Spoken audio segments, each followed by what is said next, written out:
is equal to Q upon T. So there's a definition. So what I is Q divided by T. That is, Q is the charge and T is the time. SI unit of charge is coulomb, whereas the SI unit of time is second.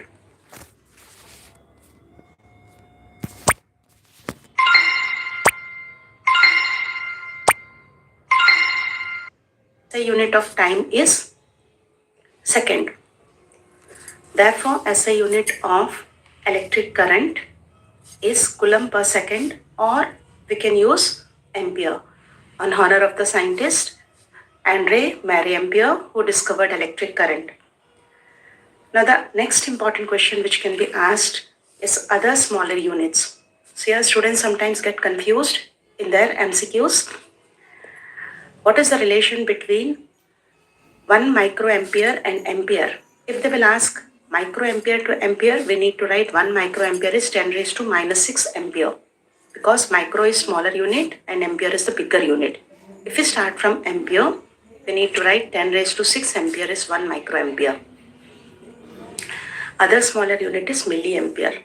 If they'll ask for other units, we need to write microampere and milliampere. 1 milliampere is 10 raised to minus 3 ampere, or 10 raised to 3 ampere is 1 milliampere. So these are the relation. And the next important question, current is measured by the instrument called ammeter. So ammeter is the instrument which is used to measure current, and always it is connected in series. Later I'll explain what is series and parallel connection. Ammeter is always connected in series. This is important MCQ. Now this is also one important definition. What do you mean by 1 ampere? So here 1 ampere is constituted by flow of 1 coulomb of charge per second. When 1 coulomb of charge flows for 1 second, we call it as 1 ampere. The next important thing you can remember, like when you use the unit, if you are writing the spelling to write unit, then we use spelling of the ampere with small letter, and when we write it in symbol, capital A to be taken. So keep in mind this is also important point. Now the next topic is draw a schematic diagram of electric current. This is 2 marks question where they will mention the things what to be represented in the circuit. So here a simple circuit is drawn. This is bulb, and then ammeter. Ammeter is always connected in series as I told. Then key. If we keep the dot, it is closed. If it is not there, it is open. Then I have taken 2 batteries. In question they can ask use 3. So we'll put 3 for that. Always the bigger one is representing positive and the smaller one is representing negative. Current always flows from positive to negative. So this is how to draw. In this they can add use voltmeter. Voltmeter is used to measure potential difference, which is always connected in parallel. So that we need to connect in parallel, ammeter in series. Now the next one, what is electric potential? Electric potential is represented by V, is defined as amount of work done to move unit charge from one point to other. So here, suppose this is an electric wire, amount of work done to bring charge from this point to this point. This complete work done is called potential difference. Potential difference is represented by V. V is equal to W by Q, where W is representing work done, so its unit is joule. Q is charge, so its unit is coulomb. Thus, SI unit of potential difference is joule per coulomb, or we can write volt. If we are using the symbol, V is represented. So these all units you need to remember. They can ask for MCQs, or they can give what are the other units of potential difference. So you must be clear with each and every unit. Now the next important definition is what is 1 volt. Now 1 volt is potential difference between 2 points in a current carrying conductor when 1 joule of work is done to move a charge of 1 coulomb from one point to other. So it is amount of work done to move charge from, that is 1 joule of work is done to move 1 coulomb charge. So here when we are using 1 joule and 1 coulomb, we call it as 1 volt. This is also important definition. Now what is the simple way, like 1 volt is 1 joule upon 1 coulomb. Potential difference is measured by instrument called voltmeter. It is always connected in parallel. So they can ask an MCQ. Ammeter is always connected in series. Voltmeter is always connected in parallel. In diagram I showed you like what is series. When we connect it with wire, we call it as in series. If it is in parallel to the wire, we call it as in parallel connection. So here series connection is with the connection and parallel is parallel to the wire. Now the next topic is Ohm's law. So what is Ohm's law? The potential difference V across the ends of the given metallic wire is an electric current. In an electric current is directly proportional to the current flowing through the conductor, provided its temperature remain the same. So what does Ohm's law says? Potential difference across the conductor is directly proportional to current. So V is proportional to I. So whenever we use this proportional sign, we need to use constant to remove it. So here the constant is R. So V is proportional to IR. If we want to get the value of R, it's V upon I. So what is this R? This is nothing but resistance. So resistance is a property which opposes the flow of electric current. So here resistance is constant. So thus we can find the unit of resistance as volt for V, and for current it is ampere. So thus the unit of resistance is volt per ampere, or we can use ohm as it was given by the scientist Ohm, or the symbol is Ohm. So these are the important, like when we will write Ohm's law, you need to write the law, then this derivation up to resistance. These units are not needed, you need not to represent them. Till here it is sufficient. They can ask, represent Ohm's graph, okay, Ohm's law graph. So Ohm's law graph is represented, it is drawn by using V versus I graph. That is, V is representing voltage, I is representing electric current. If we plot voltage and electric current in a graph paper, we find that the graph is a straight line which is passing through the horizon. So this graph represents that voltage and current both are directly proportional. So if we increase potential difference, current will also increase. So both are proportional. If we increase current, potential difference will increase. If we are increasing potential difference, current will increase. Now the next topic is resistance. So here, Ohm's law you can prepare from your textbook also, where you need to prepare activity and graph. Now the next one is resistance, property of a conductor which opposes the flow of electric current. So here what is resistance? It's like a speed breaker in the road. In road, why the speed breakers are given? So that we can control our speed. Without speed breaker, we'll drive carelessly.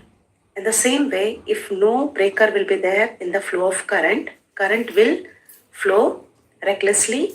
So thus to avoid it, some opposing property is inbuilt in the conductor. So this property of the conductor which opposes the flow of electric current is called resistance. And resistance is represented by R. Its symbol is ohm. Its SI unit is ohm. Either we can represent by symbol or we can write the spelling. 0, 0, 0. 0, 0. By symbol or we can write the spelling. So this is also simple topic. Now the next topic is resistivity. Now what is resistivity? Resistivity is inbuilt property which is already present. So it is intrinsic property, or we can say inbuilt property. Means the conductor will have from the beginning onwards. So this is the inbuilt property which the conductor is having. Okay. So thus Resistivity we can derive in the following way. Resistance is directly proportional to length of the conductor. So if more longer the wire, it will have more resistance. And then resistance is inversely proportional to cross-section area. So if we combine these two equations, we get as R is proportional to L by A. To remove proportional sign, we use resistivity. This symbol is called resistivity, rho L upon A. So this is called rho. Okay. Now, to find resistivity, we can have cross multiplication. So resistivity is RA upon L. What are the units of resistivity? We know that resistance unit is ohm. For area it is meter square, and for length it is meter. So meter will get cancelled. Thus the unit of resistivity is ohm meter. So this unit you need to remember. Now the next one, as a unit of resistivity is ohm meter. Now these are important properties, important questions like factor affecting resistance. So they can ask what are the factors affecting resistance. Resistance depends on length of the conductor, cross-section area of the conductor. That is, if more fatter, wire resistance will be less. So more current is flown. If it is thinner, less current will flow, as it is inversely proportional. It depends on temperature and nature of the material.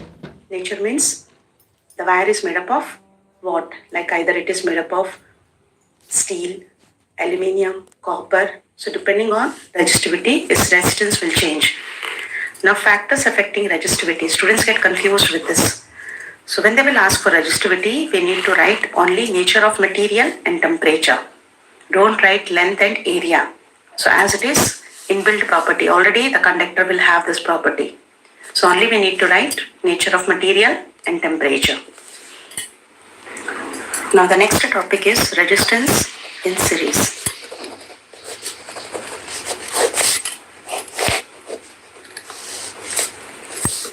Let three resistors are there, R1, R2 and R3, which are connected in series, and current I is flowing through them. So here when current flows through the series connections, same amount of current will flow. So this you need to keep in mind, same current will flow, whereas the resistors across them is different.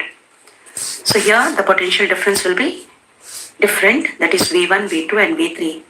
For series connection, the thing which is divided, we need to start from there. So here the potential difference is getting divided. So we'll start from potential difference across the series is combination of all the three individual potential differences. That is V1 plus V2 plus V3. V1 we can replace as per Ohm's law. V is IR. So we are replacing it by IR1, IR2 and IR3. That is V parallel. Now V parallel can be written as V in series. So this we are discussing with series. So it will be Vs. That is resistance in series. I can be taken common. Thus it is R1, R2 plus R3. This I will get cancelled. Resistance in series is combination of all the individual resistances. So here we need to write some theory part. So this is the derivation how we are going to write. For theory part you need to write let conductor is having three resistors which are connected in series.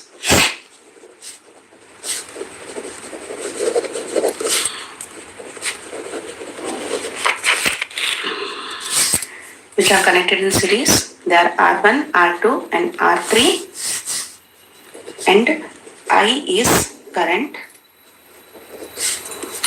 flowing through them, having potential difference V1, V2 and V3. So this you need to start out. The starting part you will write in this way, and then you will have the derivation, diagram and derivation, And after that, you need to write the conclusion part. So your conclusion, resistance in series is equal to sum total of all individual registers. Okay, it is sum total of all individual resistances. Therefore, resistance in series is always greater than the greatest value. So here, what do you mean by greater than greatest? Suppose we are having R1 as 2, R2 as 3 and R3 as 4. So resistance in series, as I told, it's R1 plus R2 plus R3. So this will be 2 plus 3 plus 4, which is equal to 9 ohm. So here 9 is greater than greatest value. So greatest value is 4. 9 will be greater than the greatest among all. So this is the conclusion which you need to write. But this is series connection which can be asked for 3 marks or 4 marks question as per CBSE. Now resistance in parallel. So your current is getting divided into parallel combination.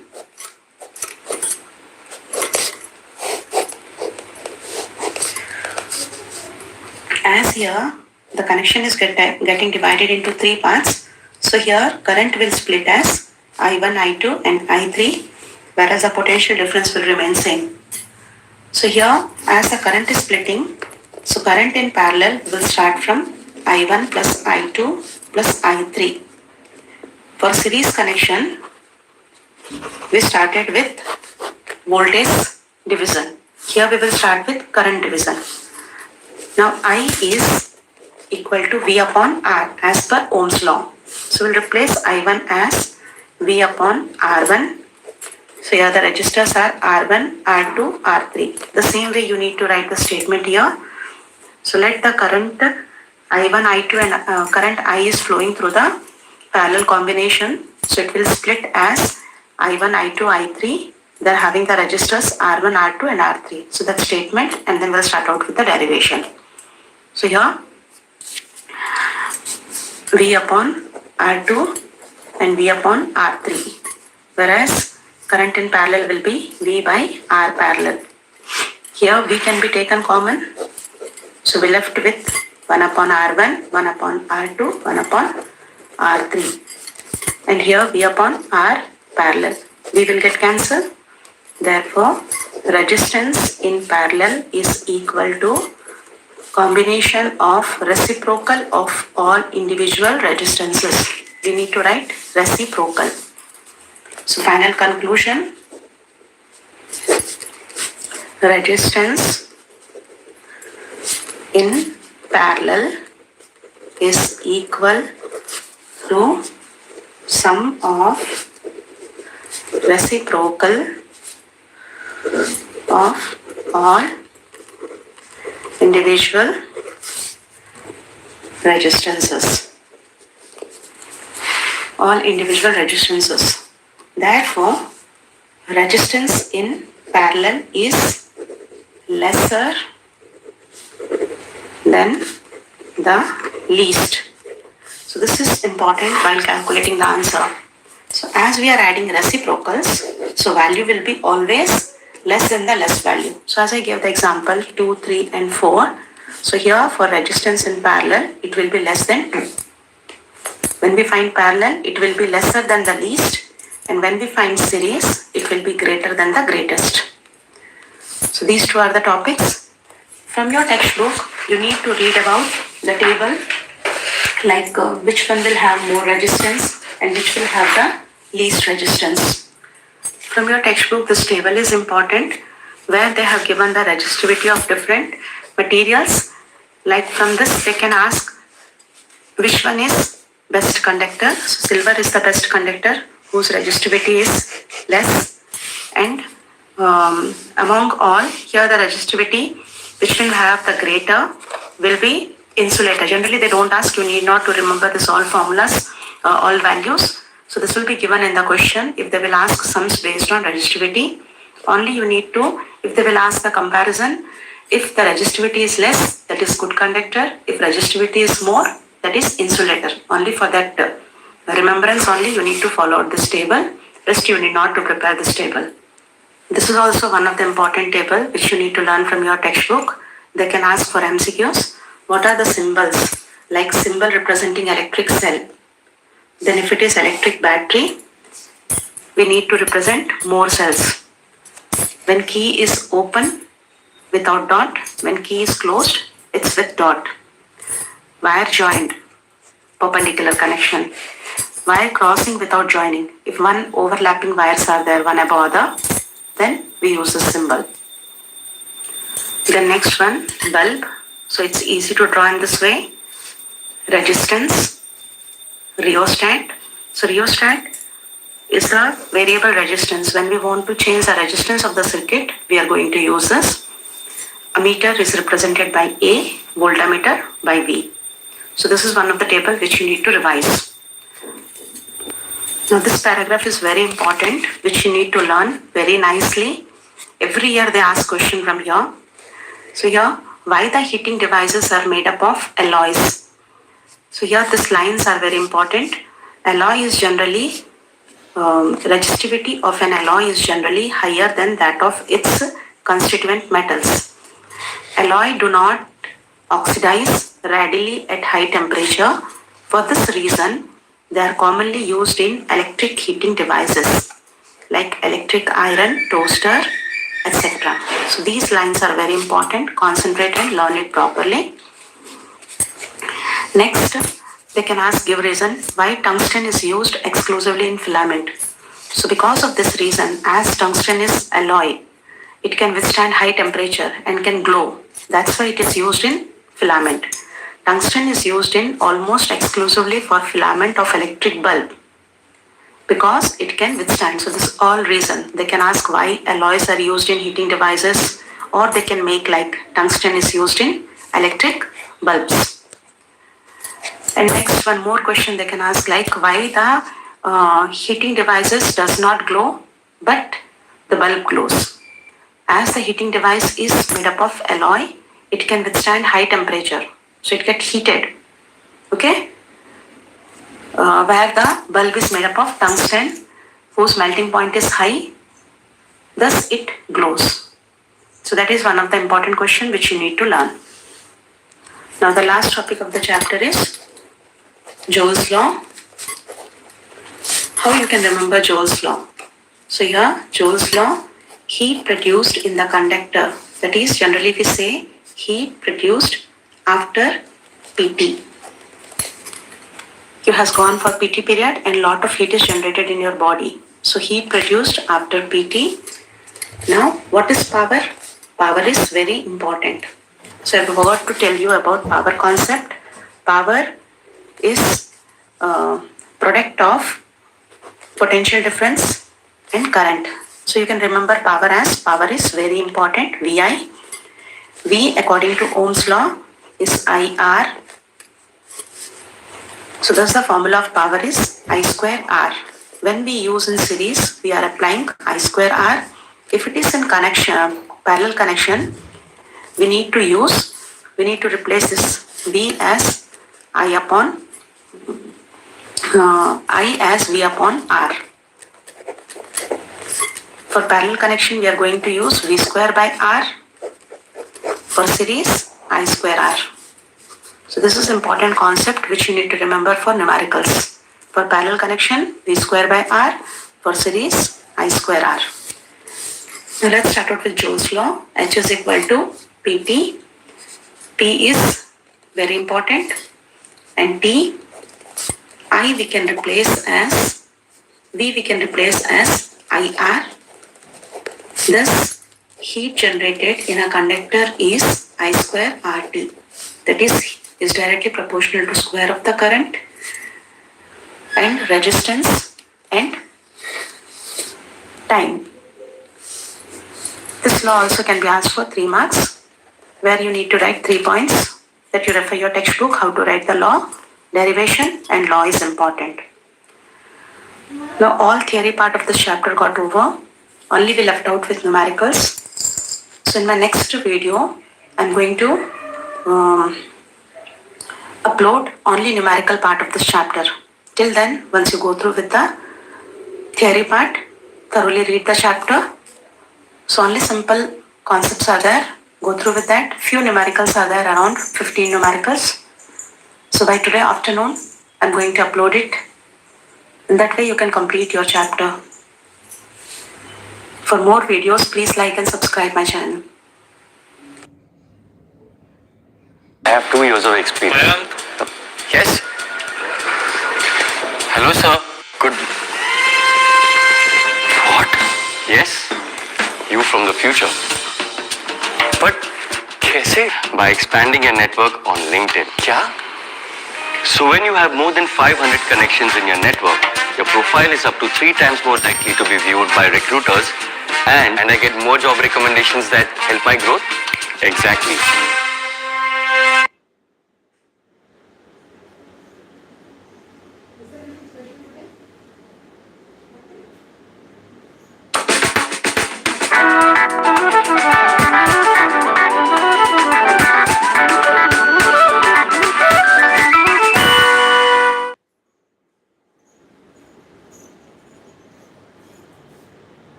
Okay students, how was your English paper? Most probably as expected. So all of you prepared it very well. Obviously it is going to be very nice. So let's start out with the science preparation. Science is quite easy. So it's a simple subject. Those who prepared it throughout the year. If not, then also these 4 days are sufficient for your preparation. So have a planned preparation. So a few important questions are there which are very important, which are frequently asked in your exam. If you go through with those questions, it's sufficient for your preparation. So let's start out with chapter wise. So the first chapter is chemical equation, chemical reactions and equation. I already uploaded one short video. You can go through with that video for your better preparation. So here first you need to prepare out all the definitions, all the types of reactions. So you know that what is combination reaction, what is decomposition reaction, double displacement reaction, displacement reaction. So these are the 4 important reactions. Then after that, what is exothermic reaction, what is endothermic reaction, all the definitions. So you prepare a simple definition. In my video already I gave the definitions. Go through with a single line definition is sufficient. In science they never search for long answers. So don't try to prepare a paragraphs. Only 1 line answers are sufficient. Write your answers as small as possible, to the point only. So when you write answers to the point, it will benefit you. First one, there will not be any mistakes in sentence formation, and the second one, the examiner will also feel comfortable while correcting the answers. So make sure that your answers are to the point only. Don't try to elaborate unnecessarily. First you remove this from your mind that for 4 marks answer or for 3 marks answer, the examiner will look on the length. So it's not like that. So when we correct paper, we just see that whether the content is correct or not. So your answers must be to the point. Don't try to elaborate it unnecessarily. Now the next one, when you are preparing for the definition, try to follow your textbook. So most of the students I'm finding that they are preparing from the reference book. So that is for questions only. Textbook is the best for preparation. So when you are preparing certain definition, go through with the textbook, refer all examples from the textbook. As NCERT syllabus, it's purely based on textbook. You need to read the textbook each and every corner. So don't skip out. Read the chapter thoroughly. So first we are concentrating on the definitions, as I told for the chapter number 1. All the definitions, types of reaction with example. Prepare at least 1 example. And whatever the equations are given in your textbook, read that reagents, reactants which are needed, catalyst, temperature. So here the questions can be framed, which can be MCQs, which are based on catalyst used. So when you are reading question, like equations only for once, it's not sufficient. You cannot remember. For chemistry part or for physics part, you need to revise it twice or thrice. So make a plan. 1 chapter preparation, it will take hardly 20 minutes to half an hour. So sit for around 2 hours. At a time, complete out all chemistry part. So as only 4 chapters are there in chemistry, half an hour per chapter. You can complete out it in 2 hours. Make the list of all the equations and then